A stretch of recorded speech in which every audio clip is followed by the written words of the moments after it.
السلام علیکم۔ Message of the day. ارشاد کا مفہوم ہے کہ رات کو عشاء کی نماز کے بعد فوراً سو جانا چاہیے اور صبح فجر کے ٹائم اٹھ جانا چاہیے۔ اس میں اللہ تعالیٰ نے بڑی حکمت رکھی ہوئی ہے۔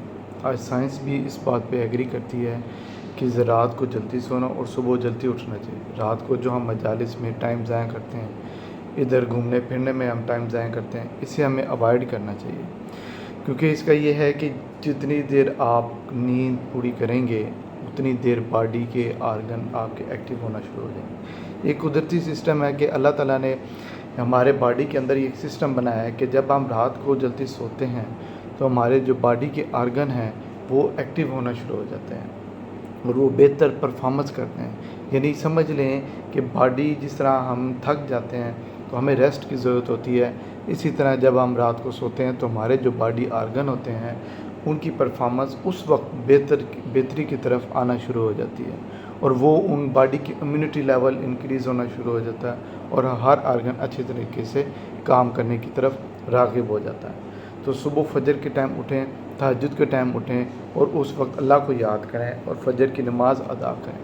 فرمایا گیا ہے کہ جس نے جان بوجھ کے ایک نماز چھوڑی اس نے ایسا ہے جیسے کہ کفر کیا۔ مسلمان اور کافر کے درمیان فرق کرنے والی چیز بھی نماز ہے۔ تو لہٰذا جو ہمارے 8 گھنٹے کی نیند کا ٹائم ہے، کم از کم 8 گھنٹے، تو یہ ایک بڑا پریشیس ٹائم ہوتا ہے۔ یہ سائنس کے لحاظ سے بھی اور ہمارے اسلام کے لحاظ سے بھی اس سے ہمیں فائدہ اٹھانا چاہیے کہ اپنی نیند کو اس ٹائم کے اندر پوری کرنی چاہیے، بجائے یہ کہ رات کو 12-1 بجے ہم سوئیں اور پھر صبح ہم دیر سے اٹھیں۔ یہ انسانوں کا عمل نہیں ہے، یہ ہمیں اس چیز کی تلقین نہیں کی گئی۔